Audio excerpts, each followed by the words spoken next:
Metacentric educational টিউটোরিয়ালে স্বাগতম। আজকে আমাদের বিষয় হচ্ছে বিন্যাস এবং সমাবেশ অর্থাৎ পারমুটেশন অ্যান্ড কম্বিনেশন। তো এর আগে বেসিক কিছু কনসেপ্ট নেওয়া হোক।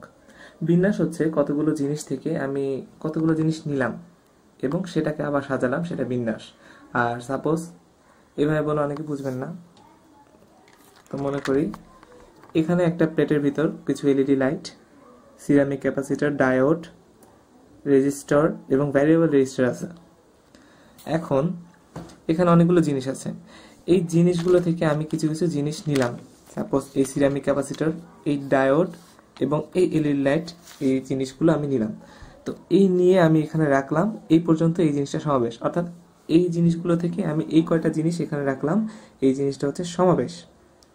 এখন এই যে এদের একটা পজিশন আছে, আমি এখানে এভাবে প্রথমে রেখেছি এলইডি লাইট, তারপরে ডায়োড, তারপর ক্যাপাসিটর।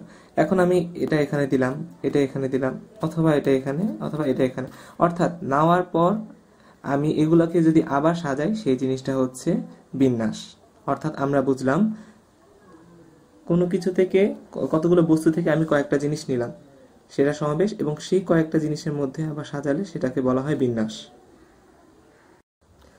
বিন্যাসের ক্ষেত্রে n সংখ্যক ভিন্ন বস্তু থেকে r সংখ্যক কোনো বস্তু পুনরাবৃত্তি ছাড়া যদি নেওয়া হয়, তাহলে যত প্রকার বিন্যাস গঠন করা যাবে তার সংখ্যাকে npr দ্বারা প্রকাশ করা হয়।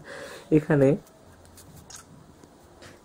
npr হচ্ছে npr is equal to factorial n by factorial n minus r। এখানে ফ্যাক্টোরিয়াল বলতে, এই ফ্যাক্টোরিয়ালকে মাঝে মধ্যে এই বিস্ময়সূচক চিহ্ন দ্বারা চিহ্নিত করা হয়। ক্যালকুলেটরে সাধারণত বিস্ময়সূচক চিহ্ন থাকে। তো ফ্যাক্টোরিয়াল কি জিনিস? এখন সাপোজ আমি লিখলাম 4 ফ্যাক্টোরিয়াল। এটা হচ্ছে 4 থেকে শুরু করে তার আগে যে সংখ্যাগুলো সকলগুলোর গুণফল। অর্থাৎ 4 এর আগে আছে 3, তার আগে আছে 2, তার আগে আছে 1। সুতরাং এটার ফলাফল হচ্ছে 24। অর্থাৎ আমরা ফ্যাক্টোরিয়াল বলতে বোঝাই ফ্যাক্টোরিয়াল 4, অথবা যদি লিখি 4 বিস্ময়সূচক চিহ্ন বা exclamatory sign is equal to 24। অর্থাৎ যেই সংখ্যাটা থাকবে, অর্থাৎ 4 যেই সংখ্যাটা থাকবে তার আগের যে সংখ্যাগুলো আছে সবগুলোর গুণফল। এটাই হচ্ছে ফ্যাক্টোরিয়াল।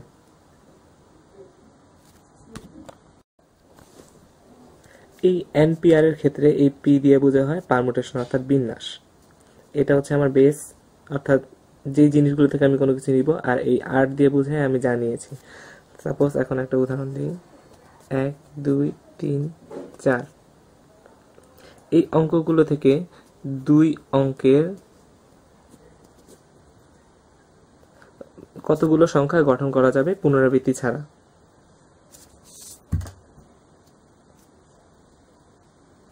এটাকে আমরা লিখতে পারি 4p2। 4টা অঙ্ক আছে, আমি নিব 2টা অঙ্কের। এখানে দেখা যায় ফ্যাক্টোরিয়াল 4 মাইনাস 2। সুতরাং এটাকে লেখা যায় 4 ইন্টু 3 ইন্টু 2 ইন্টু 1। আর নিচে যেহেতু 4 মাইনাস 2 মানে 2, সুতরাং 2 ইন্টু 1 ইজ ইকুয়াল টু 12 প্রকারে বিন্যাস করা যেতে পারে। অর্থাৎ 4টা সংখ্যা থেকে 2 অঙ্কের কোনো সংখ্যা গঠন করার ক্ষেত্রে আমি 12 প্রকারে বিন্যাস গঠন করতে পারবো। এখন সমাবেশের ক্ষেত্রে n সংখ্যক জিনিস থেকে আমি যদি r সংখ্যক বাছাই করি, তাহলে সমাবেশ সংখ্যা হবে ncrt। এখানে ncr is equal to factorial n by factorial r into factorial n minus r। এখানে c বলতে কম্বিনেশন, এটা একটা সূত্র।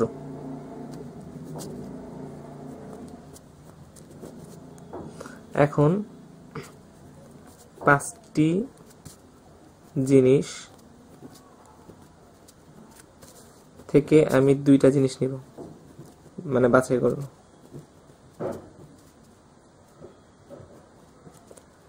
এক্ষেত্রে 5c2 is equal to factorial 5, এটা হচ্ছে r, সুতরাং factorial 2 আর factorial 5 minus 2। সুতরাং এক্ষেত্রে যদি আমরা দেখি তাহলে আসে 5 into 4 into 3 ইন্টু 2 ইন্টু 1, আর নিচে আসে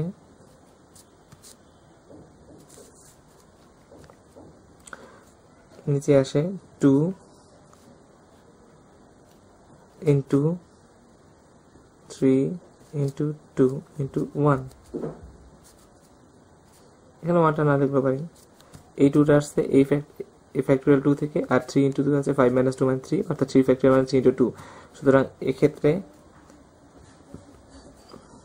10 ভাবে সাজানো যাবে।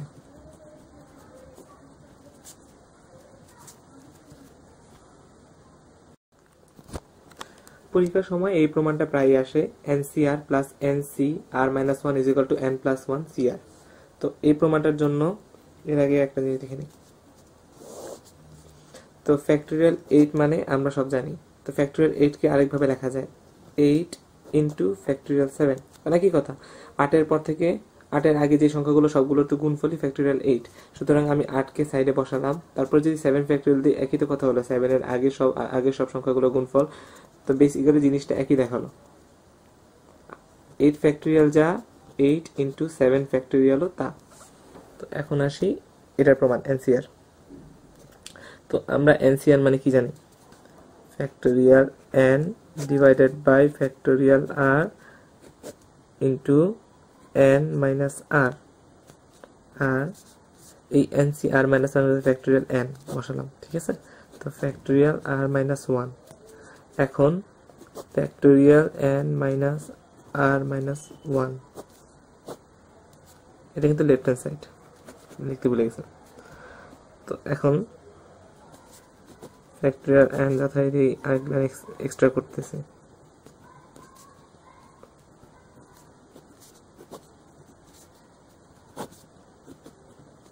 মাইনাস 1, আর factorial n minus r plus 1, যেহেতু মাইনাস আর আছে প্লাস। তো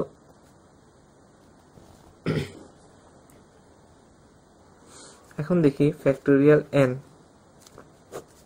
আর ফ্যাক্টোরিয়াল r কে লেখা যায় এখানে r into factorial r minus 1, এই যে এই সিস্টেমে, আর এখানে n মাইনাস r টা লিখে দিলাম, plus factorial n factorial r minus 1 টা এখানে রেখে দিলাম, আর এই যে n মাইনাস r প্লাস 1, এটাই কি লেখা যায়, আমি এখানে ব্র্যাকেটে এটাই লিখলাম n মাইনাস r প্লাস 1, আর তার থেকে 1 বিয়োগ করে একটা ফ্যাক্টোরিয়াল লেখা যায়। সুতরাং n minus r plus 1 minus 1, এটা দেখানোর সুবিধার্থে। তো আরেক লাইন করি, 1 n মাইনাস r প্লাস, চিহ্নগুলো সাবধানে দিবেন, হলে ভুল হতে পারে, factorial r minus 1 n minus r plus 1, আর এখানে কি দেখলাম ফ্যাক্টোরিয়াল n মাইনাস r, কারণ এখানে প্লাস 1 মাইনাস 1 কাটা গেছে। তো আমি এখানে কি কমন নিতে পারি, ফ্যাক্টোরিয়াল n কমন নিতে পারি, ফ্যাক্টোরিয়াল r মাইনাস 1 কমন নিতে পারি, এবং factorial n minus r common নিতে পারি। ফ্যাক্টোরিয়াল n, ওকে, তার নিচে হচ্ছে ফ্যাক্টোরিয়াল r মাইনাস 1, তারপরে এখানে হচ্ছে factorial n minus r, common নিলে কি দাঁড়ায়, এখানে 1 by r plus 1 by n minus r plus 1। তো এখন এই জিনিসটা থাক, আমরা ওইটা হিসাব করি পাশেরটা, n মাইনাস r, এখানে কেউ যদি এক্সক্লামেটরি সাইন দেয় সেটা তো হবে। তো এখন আসি,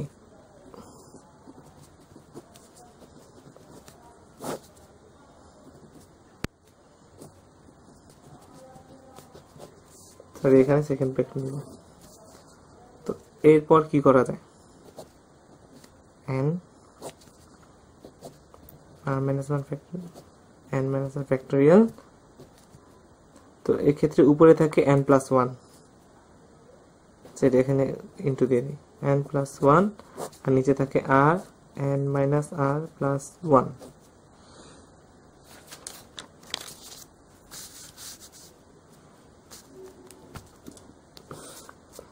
এক্ষেত্রে আমি যদি এটাকে এইভাবে লিখি n প্লাস 1, আর এখানে ফ্যাক্টোরিয়াল n, আর এটাকে যদি লিখি r into r plus 1, sorry n plus 1 factorial n, আর এটাকে যদি লিখি r ফ্যাক্টোরিয়াল r মাইনাস 1 আর n মাইনাস r প্লাস 1, এখানে n মাইনাস r, অর্থাৎ এগুলো তো গুণাকারে ছিল, আমি এভাবে সাজিয়ে রাখলাম।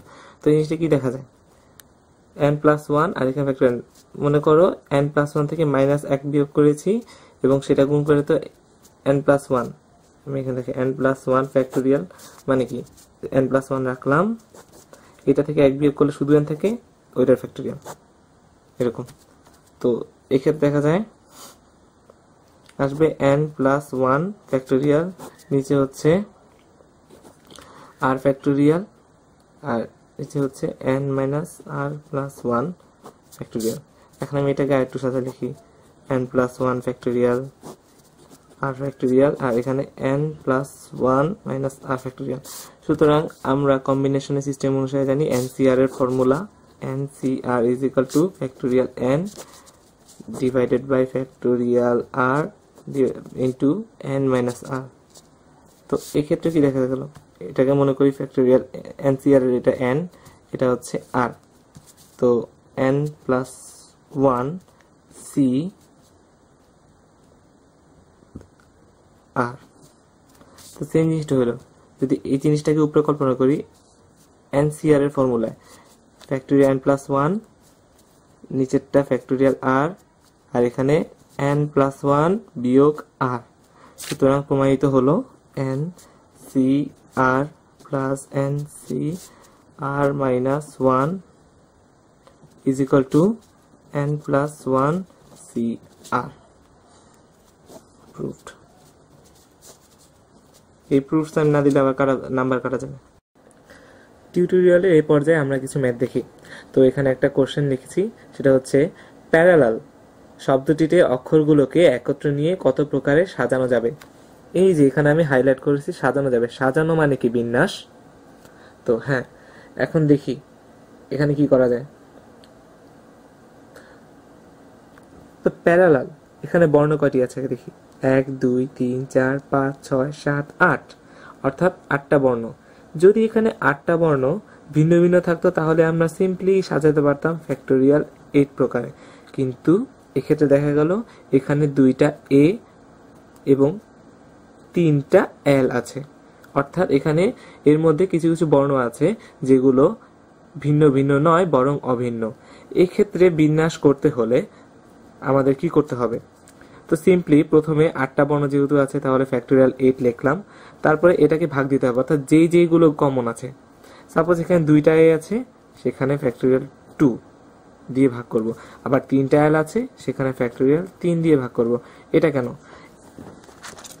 এর আগে যখন একটা প্লেটে থেকে আমি অনেক কিছু দেখাইছিলাম যে এখানে ক্যাপাসিটর, এলইডি লাইট, অনেক কিছু আছে, এখানে লক্ষ্য করেন এখানে 2টা ডায়োড আছে।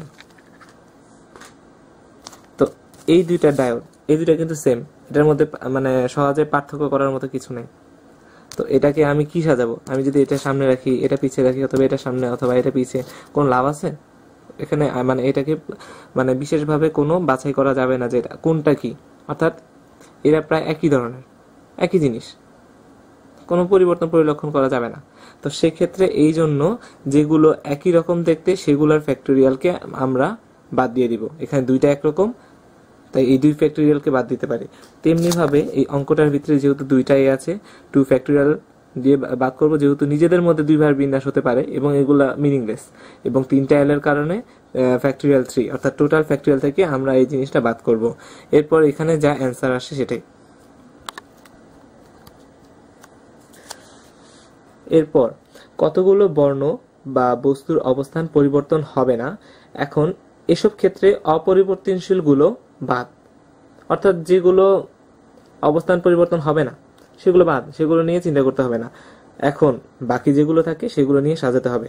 যেমন ডিরেক্টর, এইখানে স্বরবর্ণের অবস্থান অপরিবর্তনশীল, সুতরাং এক্ষেত্রে বিন্যাস করা যাবে। এখানে স্বরবর্ণ আছে 3টা, অর্থাৎ ভাওয়াল আছে 3টা, আই ই ও, সুতরাং এখানে মোট বর্ণ আছে 8টা, 8টা থেকে 3টা চলে গেলে আমার হাতে বর্ণ থাকে 5টি। এখানে 3টি স্বরবর্ণ, স্বর তিনটি স্বরবর্ণ, এদের অবস্থান পরিবর্তন হবে না, অবস্থান অপরিবর্তনশীল, এদের অবস্থান অপরিবর্তনশীল, সুতরাং এরা বাদ, এদের নিয়ে কোনো চিন্তা করছি না। এক্ষেত্রে অবশিষ্ট বাকি যে 5টি বর্ণ, এই 5টি বর্ণকে সাজানো যায় ফ্যাক্টোরিয়াল 5 প্রকারে, এবং এর মধ্যে আমরা কি দেখলাম, দুইটা একই বর্ণ আছে, অর্থাৎ আর দুইটা আর এর জন্য জানি কি সিস্টেম, আগের এই অঙ্কটাই দেখেছিলাম, এখন আবার অ্যাপ্লাই করি ফ্যাক্টোরিয়াল 5 বাই ফ্যাক্টোরিয়াল 2। সুতরাং এখানে যা আসে সেটাই হচ্ছে প্রকৃত অ্যান্সার। বিন্যাস সমাবেশের এই পর্যায়ে যে টাইপটি দেখব সেটা হচ্ছে কতগুলো বর্ণ বা বস্তু সর্বদা চিপকায় থাকবে। হ্যাঁ, শুদ্ধ ভাষায় বলতে গেলে একত্রে থাকবে, তাদের মধ্যে একটা বন্ড কাজ করে, সেটার নাম দেওয়া হয়েছে ফেভিকল। হ্যাঁ, আসলে ফেভিকল বলতে ফেভিকল গান মনে করার কিছু নেই, যার যার ব্যাপার। তো এখানে একটা শব্দ দিয়েছি, সেটা হচ্ছে ট্রায়াঙ্গেল। এখানে সর্বদা স্বরবর্ণগুলো একত্রে থাকবে, অর্থাৎ তারা 3 ইডিয়টস, তাদেরকে বলা যেতে পারে 3 ইডিয়টস, অর্থাৎ তারা মানে এক আত্মা এক প্রাণ, তারা আলাদা আলাদা কোথাও যায় না, যেখানে যায় একসাথে যায়। সাপোজ এই জিনিসটা, তারা তিনটা একসাথে, মনে করি এই জায়গাগুলোতে ফেভিকল বন্ড আছে, তারা কোথাও যাওয়া আসা করে না, যেখানে যায় সেখানে তারা একসাথে যাওয়া আসা করে। তো এখন এক্ষেত্রে কত প্রকারে আমরা বিন্যাস করতে পারি? এক্ষেত্রে স্বরবর্ণের সংখ্যা, স্বরবর্ণ এখানে আছে 3টি, এ আই ই, এখানে আছে 3টি, এবং মোট বর্ণ সংখ্যা 8টি। তো মোট বর্ণ সংখ্যা এখানে 8টি। যেহেতু এই স্বরবর্ণগুলো সর্বদা একসাথে থাকে, তাহলে তাদেরকে তো আলাদা করার কোনো দরকার নেই, প্রাকৃতিকভাবেই তারা একসাথে আছে। সো তাদেরকে একটি বর্ণ হিসেবে আমরা বিবেচনা করব। এক্ষেত্রে বর্ণ সংখ্যা হবে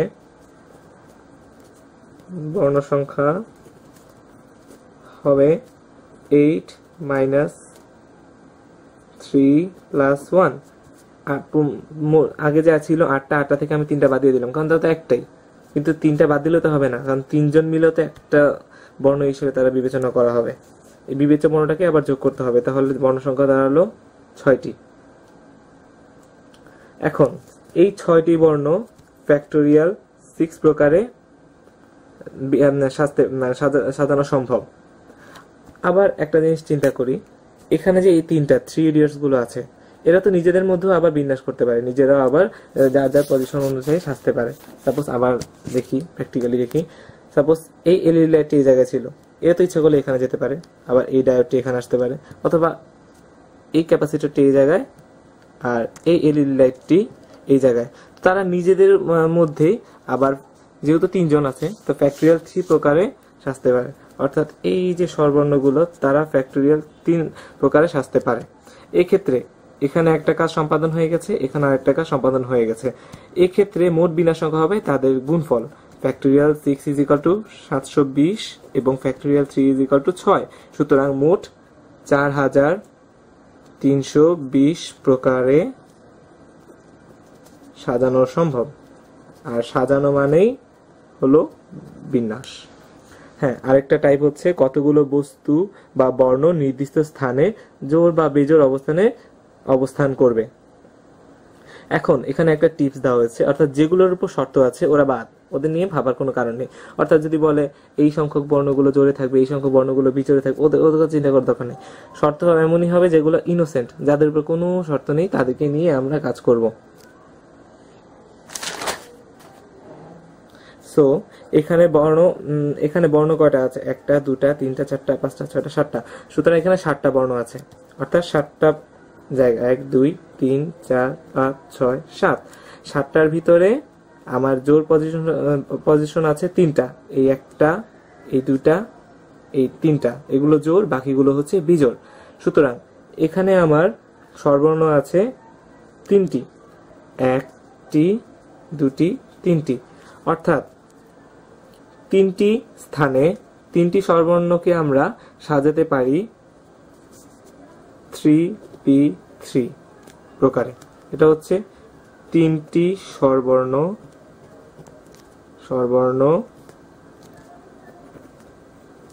3টি জোড় স্থান 3p3। আবার এখানে অবশিষ্ট বর্ণ আছে 4টি, অর্থাৎ স্বরবর্ণ বাদে বর্ণ আছে 4টি এবং জায়গা আছে বা স্থান আছে 1 2 3 4, অর্থাৎ 4p4 প্রকারে আমরা সাজাতে পারি 4টি ব্যঞ্জন বর্ণ। ইংলিশে বললে ভাওয়েল কনসোনেন্ট বললে একটু ভালো হইতো, কারণ ABCD এগুলোকে কনসোনেন্ট ভাওয়েল না বলে স্বরবর্ণ ব্যঞ্জন বর্ণ বলে জানি কেমন লাগে। তো এখানে আছে 4টি অবশিষ্ট বিজোড় স্থান। সুতরাং এক্ষেত্রে আমার একটা কমপ্লিটেড টাস্ক। এছাড়া আমরা গুণনবিধিতে জানি আমাদের মোট বিন্যাস সংখ্যা হবে এই দুইটার, এটার ফলাফল এবং এটার ফলাফলের গুণফল, অর্থাৎ আমাদের বিন্যাস সংখ্যা হবে, বিন্যাস করা যাবে 3p3 ইন্টু 4p4। এক্ষেত্রে একটা জিনিস মনে রাখা উচিত, উপরে সবসময় বড় সংখ্যা হবে, নিচে হবে ছোট। কারণ আমি যদি এমন লিখি উপরে 4 নিচে 5, আমার কাছে 4টা বস্তু, আমি দেবো 5টা, এটা তো ইম্পসিবল, এটা তো কখনো সম্ভব না। তো ক্যালকুলেটরে এটা করার জন্য এটা আমরা করতে পারি এরকম, যেহেতু 4p4 আছে এই জন্য প্রথমে আমরা 4 লিখলাম, এই যে 4 আসলো, তারপর শিফট দিয়ে এই দেখুন ইনটু সাইনের এখানে এনপিআর এবং ভাগের ক্ষেত্রে এখানে এনসিআর আছে, এখানে ইনটু দিলে আমরা এখানে পি এসে পড়েছে, তারপরে আমরা নিচে আবার 4 দিয়ে গুণ করব, 4p4 যেহেতু বের করব, এখন আমরা ইকুয়াল চাপলে আসবে 24। সুতরাং এক্ষেত্রে আসছে 24 এবং আবার একই সিস্টেমে 3 শিফট এবং 3p3 এটা আসছে 6। সুতরাং আমরা সাজাতে পারি 6 ইন্টু 24, সুতরাং 144 প্রকারে আমরা সাজাতে পারি। অর্থাৎ প্রশ্নটা ছিল পোস্টেজ, এটার ভিতরে যতগুলো স্বরবর্ণ আছে সেগুলোকে জোড় স্থানে বসিয়ে আমরা কি প্রকারে বিন্যাস করতে পারি। আমরা কি দেখলাম, স্বরবর্ণ 3টি, জোড় স্থান 3টি, 3p3 প্রকার সাজাতে পারি এবং অবশিষ্ট 4টি ব্যঞ্জন বর্ণের মধ্যে আরো 4টা অবশিষ্ট বীজ স্থান রয়েছে, 4টা বীজ স্থান রয়েছে, এক্ষেত্রে 4p4 প্রকার সাজাতে পারি। এটা যেহেতু একটা কমপ্লিটেড টাস্ক, এটা একটা কমপ্লিটেড টাস্ক, মোট বিন্যাস সংখ্যার ক্ষেত্রে এই দুটো কমপ্লিটেড টাস্ককে আমরা গুণ করতে পারি, এটা গুণজ বিধিও বলা যেতে পারে। এক্ষেত্রে 3p3 into 4p4 6 into 24 is equal two 144 প্রকারে আমরা সাজাতে পারি।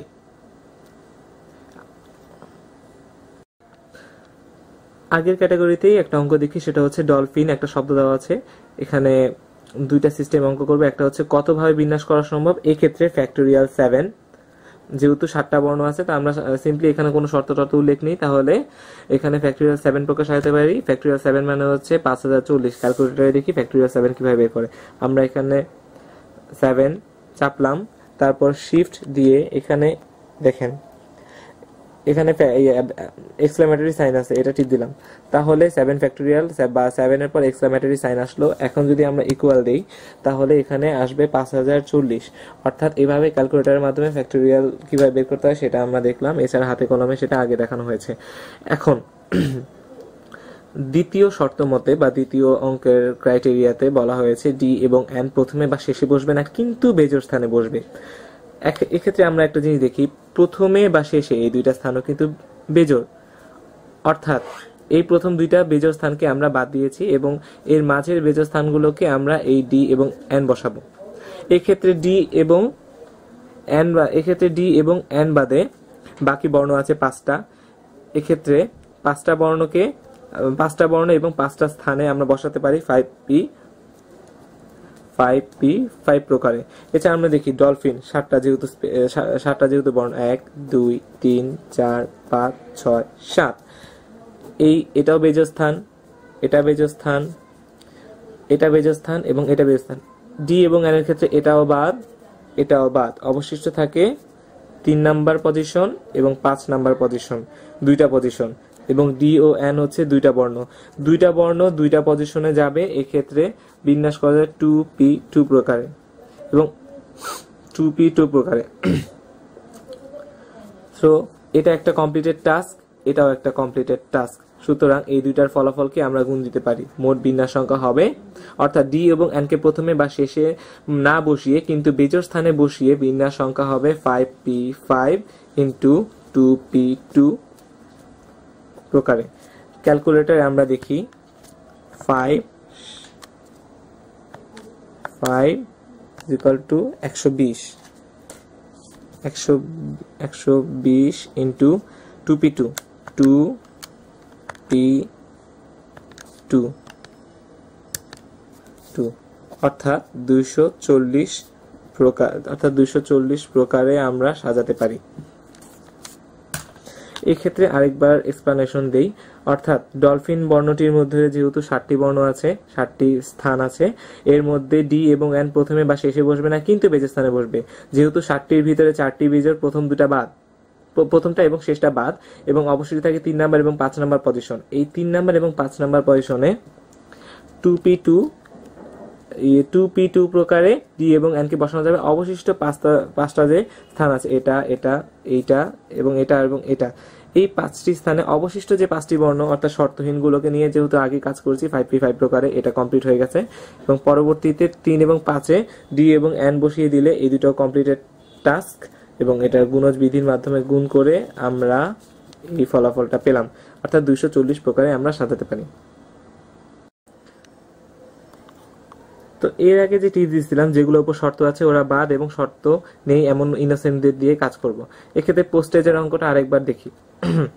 এক্ষেত্রে যদি বলা হয় পি প্রথম স্থানে বসবে, অর্থাৎ পি এর উপর একটা শর্ত দিয়ে দিয়েছি, তাহলে ও বাদ। পি প্রথম স্থানে বসলে তাহলে আগের মতোই, শুধু এখান থেকে যেহেতু ব্যঞ্জন বর্ণ একটা কমে গেছে, যেহেতু পি বাদ তাহলে ব্যঞ্জন বর্ণ এবং স্থানও একটা কমে গেছে 3p3। সুতরাং এক্ষেত্রে অঙ্কটা হবে 3p3 ইন্টু 3p3 36 বার, যদি পি প্রথমে বসে। আচ্ছা, এবার টাইপটা হচ্ছে কতগুলো বর্ণ বা অলওয়েজ অন্তর্ভুক্ত থাকবে, অর্থাৎ এদেরকে কোথাও বের করা যাবে না। তেমনি একটি শব্দ কেমিস্ট্রি, শব্দটিতে 5টি করে বর্ণ নিয়ে একটি বিন্যাস গঠন করতে হবে, যাতে সর্বদা এম এবং ওয়াই থাকবে, এদেরকে বাদ দেওয়া যাবে না। অর্থাৎ এই দুটি বর্ণ সর্বদা, এই 5টি নতুন বর্ণ নিয়ে যে বিন্যাস গঠন করা হবে তার ভিতরে অলওয়েজ থাকবে। তো এটা করার জন্য আমরা এই সিস্টেমে অ্যাপ্লাই করতে পারি। এখানে কেমিস্ট্রি, এখানে বর্ণ আছে মোট 9টি, এখানে বর্ণ আছে মোট 9টি বর্ণ আছে। এখানে এম এবং ওয়াই অলওয়েজ অন্তর্ভুক্ত থাকবে। যদি 5টি করে বিন্যাস নেই, এক্ষেত্রে 2টা বর্ণ, এটা হচ্ছে 2টা বর্ণ। সুতরাং আমরা 5টি করে বর্ণ নিয়ে নতুন বিন্যাস করব, এর মধ্যে 2টা অলরেডি চলে গেছে।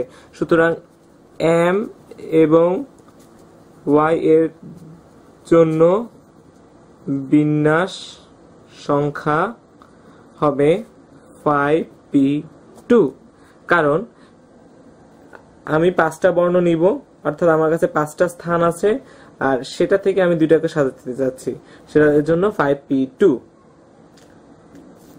এখন 2টা বর্ণ এম ওয়াই এই কেমিস্ট্রি এই 9টা বর্ণ থেকে চলে গেল, অবশিষ্ট থাকলো কয়টা? 7টা। এখন এই 7টা এবং এদের মধ্যে আনফিক্সড জায়গা আছে 3টা, যেহেতু 2টা এদিকে চলে গেছে তাই 3টা, অর্থাৎ 7টা বর্ণকে অবশিষ্ট 7টি বর্ণকে 3টি স্থানে সাজাতে হবে। সুতরাং এক্ষেত্রে বিন্যাস সংখ্যা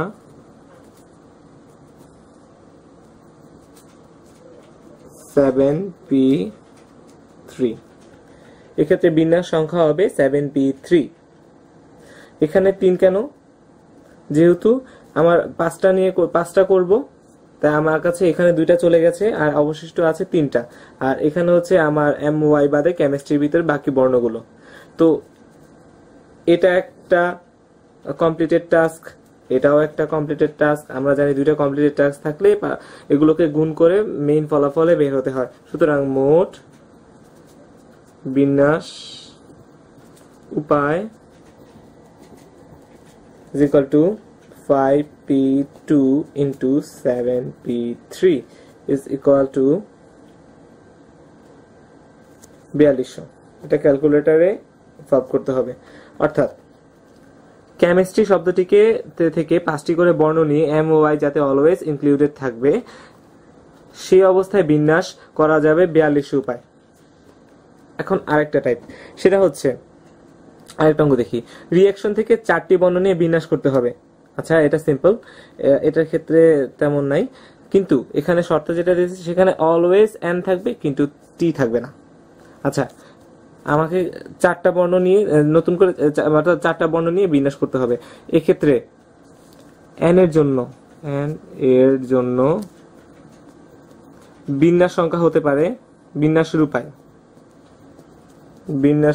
উপায় হতে পারে 4p1 শুধু এন এর জন্য। এখন এন এর উপর শর্ত আরোপ ছিল। আচ্ছা, এটার কাজ আমরা করে ফেলেছি। এখন শর্তহীন যারা আছে, অর্থাৎ এন বাদে বাকিগুলো আছে, এখানে এন বাদ এবং আগে থেকে এখানে বলা হয়েছিল টিও বাদ, সুতরাং এন টি দুটা বাদ, অবশিষ্ট থাকে 6টা বর্ণ, 6টি বর্ণ অবশিষ্ট 6টি বর্ণ অবশিষ্ট থাকে। এবং আমরা যেহেতু এখানে একটা স্পেস এন কে দিয়ে দিয়েছি, আমাদের হাতে আর থাকে 3টি স্পেস, যেহেতু আমাদের প্রশ্নে বলা হয়েছে 4টি বর্ণ নিয়ে বিন্যাস করতে হবে। সুতরাং 6টি অবশিষ্ট বর্ণকে 3টি স্থানে সাজানো যাবে 6p3 প্রকারে। সুতরাং এটা একটা কমপ্লিটেড টাস্ক, এটাও একটা কমপ্লিটেড টাস্ক। আমরা গুণ করে মোট বিন্যাসের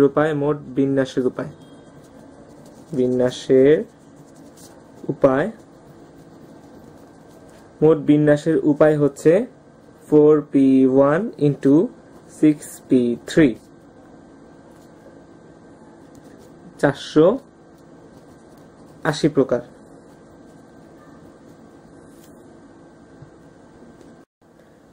এবারে টাইপটি হচ্ছে কতগুলো বর্ণ বা বস্তু অলওয়েজ আলাদা থাকবে, তারা কখনোই একসাথে থাকবে না।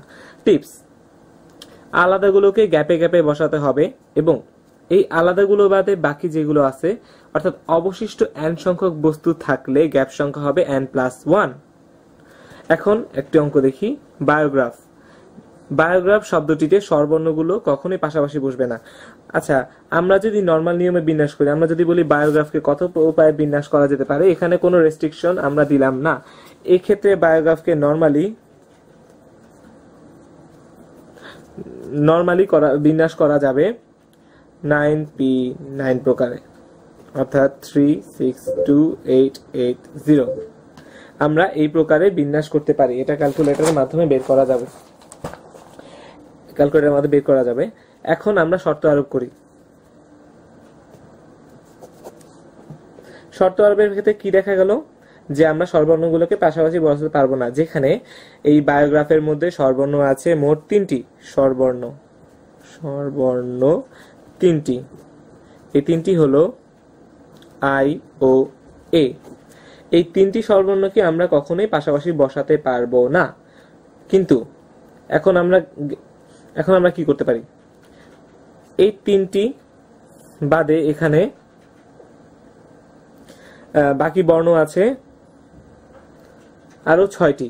সুতরাং স্বরবর্ণ অর্থাৎ শর্ত আরোপ যাদের উপর হয়েছে তারা বাদে শর্তহীন বর্ণ সংখ্যা হচ্ছে 6টি। যেহেতু 9টি ছিল, 3টে বাদ গেলে 6 হয়ে যায়। সুতরাং এক্ষেত্রে এই শর্ত আরোপ যাদের হয়েছে সেগুলোর বিন্যাস করতে হবে আমরা জানি গ্যাপে। আমরা কি জানি, এই স্বরবর্ণগুলোর ক্ষেত্রে বিন্যাস করতে হলে গ্যাপ সংখ্যা ইজ ইকুয়াল টু, যেহেতু বলেছিলাম 6টা বাদ আছে, যেহেতু 3টা চলে গেছে, 6টা বাদ 6 + 1 ইজ ইকুয়াল টু 7। সুতরাং স্বরবর্ণের ক্ষেত্রে বিন্যাস সংখ্যা হবে 7p3। আচ্ছা, এখন বাকি 6টা বর্ণ অর্থাৎ শর্তহীন বাকি 6টা বর্ণ থেকে 6টা নিয়ে যদি আমরা সাজাই তাহলে অবশিষ্ট 6টি শর্তহীন বর্ণের ক্ষেত্রে দাঁড়ায় 6p6। 6টা বর্ণ থেকে আমি 6টা নিয়ে সাজাইছি, তো এই ক্ষেত্রে 6p6 প্রকারে। এটা একটা কমপ্লিটেড টাস্ক, এটাও একটা কমপ্লিটেড টাস্ক। সুতরাং মোট উপায় দাঁড়ালো 7p3 ইন্টু 6p6, অর্থাৎ 15,120 উপায়। আমরা এটা করতে পারি। আচ্ছা, এখন n সংখ্যক মানুষ বা বস্তুকে বেঞ্জিন বা চক্রাকারে বসালে কি হয়? এক্ষেত্রে বিন্যাস সংখ্যা n-1 ফ্যাক্টোরিয়াল। এখন প্রশ্নটা যদি এরকম হয়, 7 জন লোক ইন আ গোল টেবিল, হ্যাঁ বাংলা শব্দ ইউজ করলাম, ইন আ গোল টেবিল। এক্ষেত্রে বিন্যাস সংখ্যা বা বিন্যাস উপায় দাঁড়ায় 7-1 factorial is equal two 6 factorial, তো 720। এইটার কারণ আমি যখন বিন্যাস করব যে কোনো একটি লোককে আমি ফিক্স রাখবো, নইলে তো এইভাবে চক্র করে ঘুরতেই থাকবে, আমি তো বুঝতে পারবো না আসলে কাকে আমি কোথায় বসালাম। তো একজনকে এই জায়গায় আমি ফিক্সড করলাম, এই একজনের সাপেক্ষে বাকি যে অবশিষ্ট আছে তাদেরকে আমি আলাদা স্থানে বসাবো। একজনকে এখানে বসালাম, একজনকে এখানে, আমার মন যা চায় সেখানে খুশি বসাবো, কিন্তু এই একজনকে ফিক্সড করতে হবে। এই একজনই হলো এই মশাই, যাকে আমরা টোটাল যতজন ছিল তার থেকে বিয়োগ দিলাম, কারণ সে ফিক্সড, অর্থাৎ আমরা ফেভিকল লাগাই দিছি।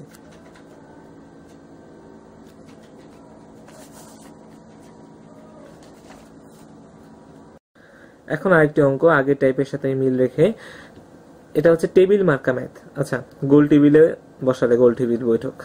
এখন অঙ্কটা হচ্ছে 4 জন ছাত্রকে পৃথকভাবে বসাবো এবং 7 জন ছাত্রীকে নিয়ে টোটাল একটি গোল টেবিলে কতভাবে বসানো যেতে পারে।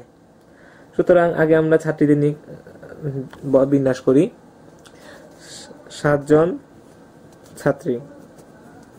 ছাত্রীর জন্য বিন্যাসের উপায় হচ্ছে ফ্যাক্টোরিয়াল 7-1, অর্থাৎ ফ্যাক্টোরিয়াল 6। এর আগের অঙ্ক দেখেছি, কারণ একজনকে আমরা ফিক্সড করে, একটা ছাত্রীকে আমরা ফিক্সড করলাম, তার আশেপাশে বাকি ছাত্রীদেরকে বসালাম। এটা হলো 7 জন ছাত্রীর জন্য। এখন 4 জন ছাত্র যাদেরকে কখনোই পাশাপাশি বসানো যাবে না, কখনোই পাশাপাশি বসানো যাবে না। হ্যাঁ, তাদের জন্য ফাঁকা স্থান খুঁজতে হবে, অর্থাৎ ছাত্রীদের মাঝে কোথায় বসানো যায়। এখন আগের অঙ্ক দেখে মনে হতে পারে যে ফাঁকা স্থান অবশিষ্ট শর্তহীনদের সাথে এক যোগ করলেই তো ফাঁকা স্থান বের হয়ে যায়, তাহলে 7 + 1 8 হয় না কেন? কিন্তু এইখানে যে আমরা একজনকে ফিক্সড করে দিয়েছি, সে কোথায় যাবে? তাকে তো বাদ দিতে হবে, কারণ তার জায়গায় আমরা পরিবর্তন করতে পারছি না। সুতরাং ফাঁকা স্থান আমরা যদি বের করতে হয়, তাহলে যেই কজনকে নিয়ে বিন্যাস গঠিত হলো, অর্থাৎ ফ্যাক্টোরিয়াল অ্যান্সারের ক্ষেত্রে, ফলাফলের ক্ষেত্রে যে ফ্যাক্টোরিয়াল ভিতরে যে সংখ্যাটা থাকবে তার সাথে এক যোগ করতে হবে, অর্থাৎ 6 + 1 টি স্থানে 4 জন ছাত্র। এক্ষেত্রে বিন্যাস সংখ্যা হবে 7p4, যেহেতু এটা একটা কমপ্লিটেড টাস্ক এন্ড এটাও একটা কমপ্লিটেড টাস্ক। আমরা মোট উপায় হবে ফ্যাক্টোরিয়াল 6 ইন্টু 7p4, এটাই হবে আমাদের নির্ণয় অ্যান্সার। এখন আমরা আরেকটি টাইপ করব, সেটা হচ্ছে ব্যান্ড বা মালা এর ক্ষেত্রে কি হতে পারে। এখন আমার কাছে বলা হলো 8টি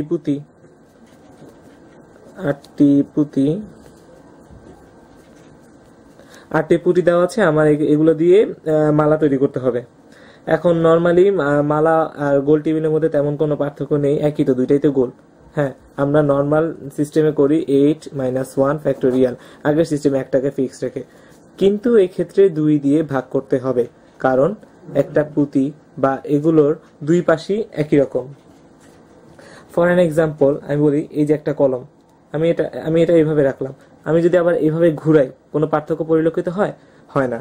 ঠিক তেমনি একটি মালার ক্ষেত্রেও এদিকে বোথ সাইড প্রায় আইডেন্টিক্যাল থাকে, প্রায় সেম। তো এক্ষেত্রে এদের মধ্যে মানে পার্থক্য খুঁজে পাওয়া যায় না। এখন আগের অঙ্কে যখন দেখলাম মানুষের ক্ষেত্রে তো আমি 2 দিয়ে ভাগ দিই না, কারণ মানুষের ব্যাক সাইড এবং ফ্রন্ট সাইড সেম না একটা প্রাণী বা সামথিং এর ক্ষেত্রে। কিন্তু মালা বা ব্যান্ড এসবের ক্ষেত্রে কিন্তু মানে সব সাইডে কিন্তু সেম, তো আমাদের পার্থক্য পরিলক্ষিত করা যায় না। তাই আমি যদি নর্মাল সিস্টেমে বিন্যাস করি তাহলে সেটা অ্যাপ্রোপ্রিয়েট হবে না, তাই 2 দিয়ে ভাগ করতে হবে। অর্থাৎ আমি বোথ সাইডকে বিন্যাস না করে যে কোনো এক সাইডকে বিন্যাস করলে আমার বোথ সাইডকে বিন্যাস করা হয়ে যায়। এক্ষেত্রে ফ্যাক্টোরিয়াল 7/2 এটাই হবে প্রকৃত অ্যান্সার মালা এর অঙ্কের ক্ষেত্রে। এই টাইপটি হচ্ছে কিছু মানুষকে পাশাপাশি বসানো যাবে না, কিন্তু সকলকে নিয়ে বিন্যাস করতে হবে।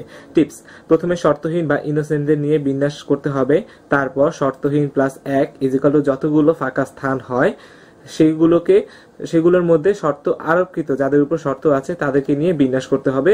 অতঃপর 2 ফলাফল গুণ করতে হবে, যেহেতু 2টা আলাদা আলাদা কমপ্লিটেড টাস্ক। এখন অঙ্কটা হচ্ছে 14 জন আইএসসি এবং 10 জন বিএসসি স্টুডেন্ট আছে। এই ছাত্রদের মধ্যে বিএসসি ছাত্রদের পাশাপাশি বসানো যাবে না। এক্ষেত্রে বিএসসি ছাত্রদের উপর শর্ত আরোপ আছে। এখন সুতরাং আমরা প্রথমে কি করব? শর্তহীনদের বিন্যাস। শর্তহীন কারা? 14 জন আইএসসি ছাত্র। সুতরাং এদের বিন্যাসের উপায় হচ্ছে ফ্যাক্টোরিয়াল 14, যেহেতু 14 জন আছে। এখন শর্ত আরোপকৃতদের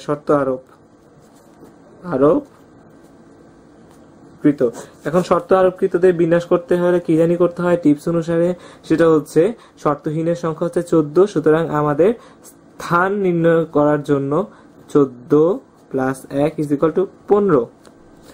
শর্তহীন +1 15, এতটি ফাঁকা স্থান।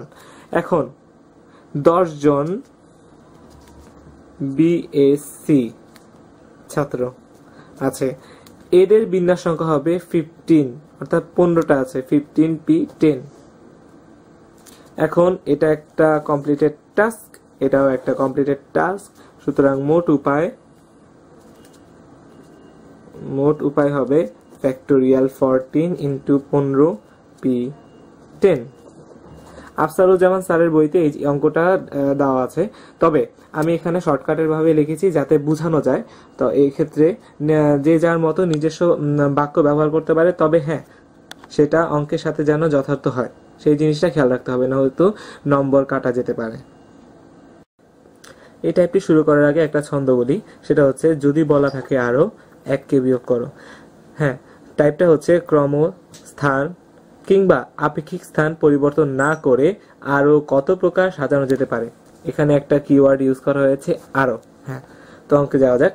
ডিরেক্টর একটা শব্দ, স্বরবর্ণের ক্রম পরিবর্তন না করে শব্দটিকে আরো কত ভাবে সাজানো যেতে পারে। ক্রম পরিবর্তন না করা এর মানে এদের মধ্যে কোনরূপ বিন্যাস হবে না। আমরা প্র্যাকটিক্যালি দেখি।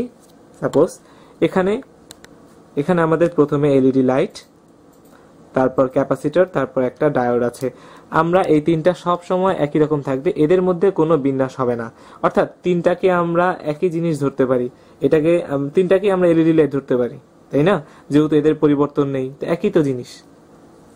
আপাত দৃষ্টিতে একটা হলো, বাট আমরা এটা মনে করি এই তিনটা একই জিনিস। ঠিক আছে, এই ক্ষেত্রে বিন্যাস সংখ্যা হতে পারে, যেহেতু ডিরেক্টরে 8টা বর্ণ, তাহলে বিন্যাসের সাধারণ নিয়ম, বিন্যাসের উপায় হবে = ফ্যাক্টোরিয়াল 8। এখন ডিভাইডেড বাই, এখানে 2টা আর আছে একই রকম আইডেন্টিক্যাল, দ্যাটস ওয়াই আমরা এটা বিয়োগ করব ফ্যাক্টোরিয়াল 2। যেহেতু স্বরবর্ণগুলো ক্রম পরিবর্তন হচ্ছে না, তিনটাকে একই জিনিস ধরা হচ্ছে, তাহলে এখানে আমরা ফ্যাক্টোরিয়াল 3 দিয়ে ভাগ দিয়ে দিব। এই সিস্টেমে আমরা এই অঙ্কটা করব। এখন যেহেতু এখানে বলা হয়েছে আরো মানে হলো এই যে ডিরেক্টর প্রথমে অঙ্কে দিয়ে দেওয়া হয়েছে, এটা নিজেও একটা বিন্যাস। এটা বাদে বাকি আর কত প্রকারে বিন্যাস করা যেতে পারে, এই জন্য আমরা সিম্পলি এই টোটাল জিনিসটা যেটা বের করলাম শর্ত সবকিছু মেনে এটা থেকে 1 বিয়োগ করব, এরপর যা আসবে সেটাই হবে আমাদের কাঙ্ক্ষিত অ্যান্সার। এখন স্বরবর্ণ বা ব্যঞ্জন বর্ণের আপেক্ষিক অবস্থান পরিবর্তন না করে আরো কত প্রকার, আরো বলতে আমরা 1 বিয়োগ করবো, এটা আমরা জানি। তো এখানে স্বরবর্ণ বা ব্যঞ্জন বর্ণের আপেক্ষিক অবস্থান পরিবর্তন করছি না, এক্ষেত্রে আমরা আবার লিখি ডিরেকশন,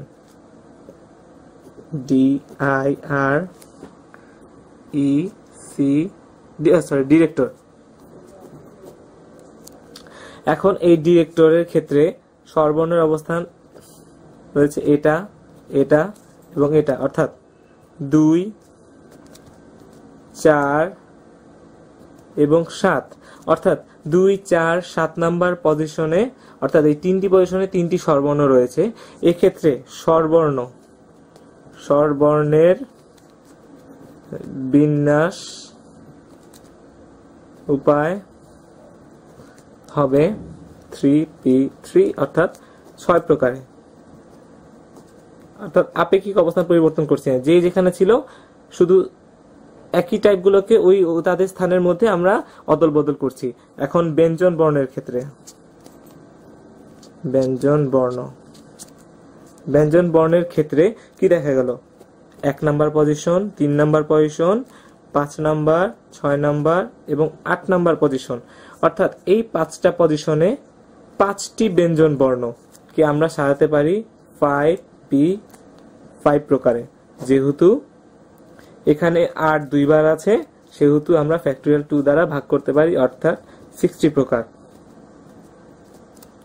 সুতরাং মোট বিন্যাস বা মোট উপায় is equal to this is a completed task, this is also a completed task। আমরা এটা গুণ করব 6 × 60, কিন্তু আমরা 1 বিয়োগ করছি যেহেতু আরো বলা আছে, অর্থাৎ এটা একটা বিন্যাস আগে থেকেই দেওয়া হয়ে গেছিল। সুতরাং এক্ষেত্রে 359 হচ্ছে আমাদের প্রপার অ্যান্সার, অর্থাৎ আমরা ছন্দের সাথে মিলে গেল। যদি বলা থাকে আরো 1 কে বিয়োগ করো। এই পর্যায়ে টাইপটি হচ্ছে পতাকা দিয়ে সংকেত তৈরি। হ্যাঁ, প্রশ্নটা হচ্ছে ধরো তোমার কাছে 6টা পতাকা আছে, এর মধ্যে 1টি সাদা, 2টি লাল এবং 3টি সবুজ। এখন তুমি একসঙ্গে 5টি পতাকা নিয়ে বা ব্যবহার করে কতটি সংকেত তৈরি করতে পারবে? এক্ষেত্রে 5টি পতাকা নিয়ে নির্বাচন নিম্নরূপে হতে পারে। আমরা একটা ছক এঁকেছি, এক্ষেত্রে আমরা এখানে 3টা পদ্ধতি দিয়েছি এবং এখানে সাদা পতাকার, সবুজ পতাকার ফিল্ড, এটা লাল পতাকার ফিল্ড এবং এটা হচ্ছে বিন্যাসের উপায় সংখ্যার ফিল্ড।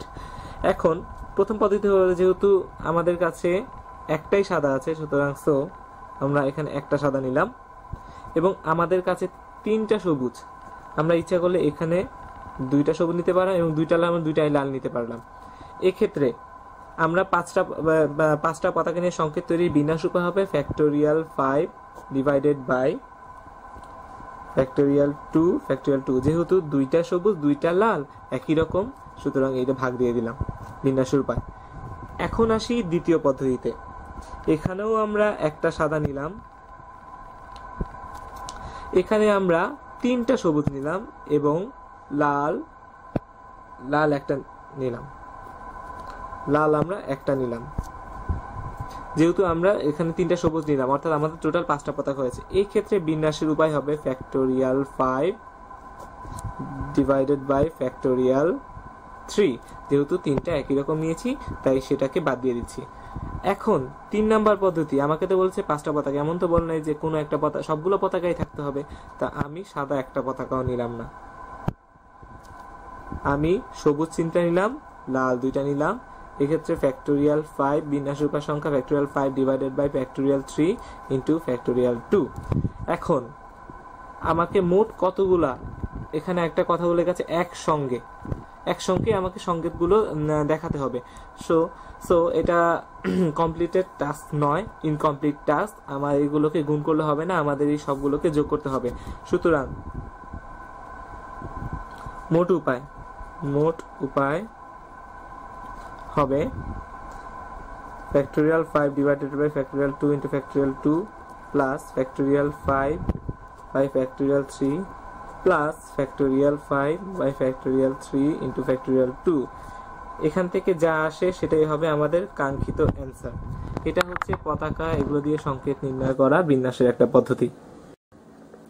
এই টাইপটি হচ্ছে সংখ্যা টাইপ, অর্থাৎ এক্স অঙ্কের কোনো একটা সংখ্যা ওয়াই এর চেয়ে বড় অথবা ছোট।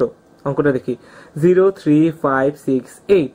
এই সংখ্যাগুলো দ্বারা 4000 এর চেয়ে বড় কতগুলো সংখ্যা গঠন করা যেতে পারে। এখন আমাদের কি বলা হয়েছে, 4000 এর থেকে বড়। তো 4000 এর থেকে বড় কেবল 5 অঙ্কের কিংবা 4 অঙ্কের সংখ্যাই হতে পারে, তাই না? কারণ 3 অঙ্কের সংখ্যা কখনোই 4000 থেকে বড় হতে পারে না। তো এখন 5 অঙ্কের সংখ্যা হলে 5 অঙ্কের সংখ্যার ক্ষেত্রে উপায় হবে ফ্যাক্টোরিয়াল 5। যেহেতু 5 অঙ্ক সাজাতে পারি ফ্যাক্টোরিয়াল 5 প্রকারে, কিন্তু এখানে কথা আছে, সামনে একটা 0 আছে, অর্থাৎ সামনে 0 থাকলে বাকি সবগুলো হচ্ছে 4 অঙ্কের সংখ্যা। কিন্তু আমি এখানে বের করতে যাচ্ছি যে 5 অঙ্কের সংখ্যাগুলো যেগুলো 4000 থেকে বড়। সুতরাং সামনে 0 এবং সামনে 0 সহ 4 অঙ্কের সংখ্যা এখানে আমাকে বাদ দিতে হবে। 4 অঙ্কের সংখ্যা নিজেদের মধ্যে সাজতে পারে ফ্যাক্টোরিয়াল 4 প্রকারে। সুতরাং factorial 5 minus factorial 4 is equal two 96, অর্থাৎ 5 অঙ্কের সংখ্যা আমরা 96টি পেতে পারি। এখন আসি 4 অঙ্কের সংখ্যা। 4 অঙ্কের সংখ্যা উপায়।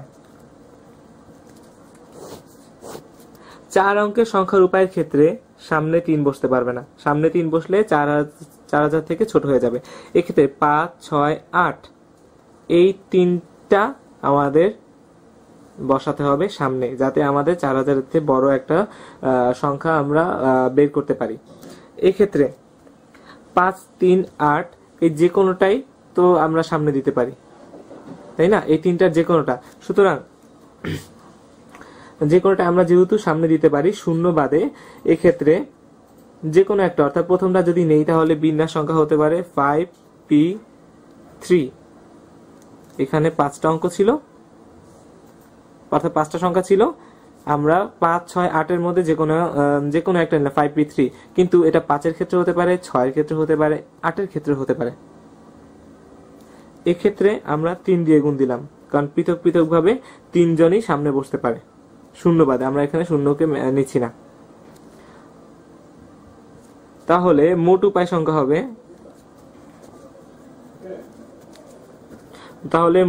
সংখ্যা হবে, উপরে আমরা 96 পেয়েছিলাম এবং নিচে এখানে 5p3 ইন্টু 3, অর্থাৎ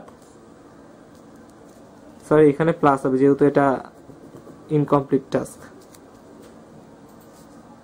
168 উপায়, অর্থাৎ এখানে আমার কাজটা শেষ হয়নি। ওইখানে আমি এক জায়গায় আটকে গেছিলাম, এখানে এক জায়গায় আটকে গেছি, এই জন্য আমার এখানে প্লাস হবে, এখানে গুণ হবে না। হ্যাঁ, এই পর্যায়ে প্রতি টিউটোরিয়ালে আমরা একটি করে বোনাস অংশ শিখাবো। আজকেরটা হলো, আমরা তো কত ভুজ আমরা নাম শুনেছি, যেমন ত্রিভুজ, চতুর্ভুজ, পঞ্চভুজ, ষড়ভুজ, অষ্টভুজ। দেয়ার আর লটস অফ ভুজেস ইন দিস ওয়ার্ল্ড। তো সবগুলোর আলাদা আলাদা ক্ষেত্রফল বের করার সূত্র আছে, কিন্তু এতগুলো সিস্টেম আসলে মনে থাকে না। আবার বিশ্ববিদ্যালয়ে ভর্তি পরীক্ষার ক্ষেত্রে এই এতগুলো সূত্র মনে না রাখলেও চলে। একটি শর্টকাট ওয়ে আছে বা একটি সূত্র যা দিয়ে সকল প্রকার ভুজের ক্ষেত্রফল বের করা যেতে পারে। তো এক্ষেত্রে সূত্রটি হলো, আমরা এখানে সাপোজ আমরা 5টা বিন্দু নেই, a x1 y1, b x2 y2, c x3 y3, d x4 y4 এবং e x5 y5। তো এইটা দিয়ে একটা পঞ্চভুজ গঠন করলে এই পঞ্চভুজের ক্ষেত্রফল আমরা কিভাবে বের করতে পারি, এই সূত্রটা আমরা অনেকেই জানি না। এক্ষেত্রে আমরা দেখি ক্ষেত্রফলকে আমরা এইভাবে লিখি হাফ। আচ্ছা, তো এই পর্যন্ত ঠিক থাকলো। এখন আমরা যা করব, প্রথমে আমরা সিরিয়ালি এভাবে বিন্দুগুলোকে বসাতে থাকবো। প্রথমে আমি প্রথম বিন্দুকে বসালাম, এখানে হচ্ছে ভুজ, এখানে কোটি। x1 এখানে y1, x2 এখানে y2, এখানে x3 এখানে y3, এখানে x4 এখানে y4, এখানে x5 এখানে y5, আবার শেষ পর্যায়ে আবার প্রথম বিন্দু এখানে ব্যাক করবে y1, আমরা এটা বন্ধনী করলাম। তো ঠিক আছে, আমরা এই জিনিসটা করলাম। এখন ক্ষেত্রফল কিভাবে নির্ণয় করব? এক্ষেত্রে আমরা এই যে কোনাকুনি এগুলোকে দাগ দিই, কোনাকুনি আমরা দেখলাম, অর্থাৎ x1 y2 x2 y3 x3 y4 x4 y5 x5 আবার y1। ঠিক আছে, সিম্পলি দিলাম। এরপর এই বাকি অংশগুলো আবার আমরা এখানে এভাবে টান দিলাম, y1 x2 y2 x3 y3 x4 y4 x5 y5 x1। তো এই ক্ষেত্রে ক্ষেত্রফল বের করার যে সিস্টেমটা হচ্ছে সেটা হচ্ছে হাফ ইনটু, আমরা প্রথমে বেগুনি কালি ইউজ করেছিলাম, সুতরাং বেগুনি বিয়োগ লাল, অর্থাৎ এগুলোতে আমরা গুণ বুঝাইতেছি, আমরা প্রথমে কারাগারে কি গুণ করছিলাম ওই জিনিসটা। সুতরাং আমরা এই ক্ষেত্রে পাই x1 y2, অর্থাৎ এই বেগুনিগুলো যারা আছে গুণ করছে সেগুলো আমাদের ভিতর দিয়ে আবার যোগ করতে হবে। যেমন প্রথমে আমরা x1 y2 plus x2 y3 plus x3 y4 plus x4 y5 plus x5 y1। ঠিক আছে, এগুলো আমরা ভিতরে যোগ করলাম, অর্থাৎ আমরা এখানে বেগুনি কালিগুলা গুণগুলা সাথে সবার সাথে যোগ করলাম, তারপর এখানে আমরা একটা মাইনাস চিহ্ন দিব, তারপর আবার একটা বন্ধনীতে এবার লাল কালির গুণগুলোকে আবার যোগ করব। এখানে আবার দেখলাম x2 y1 plus x3 y2 plus x4 y3 plus x5 y4 plus x1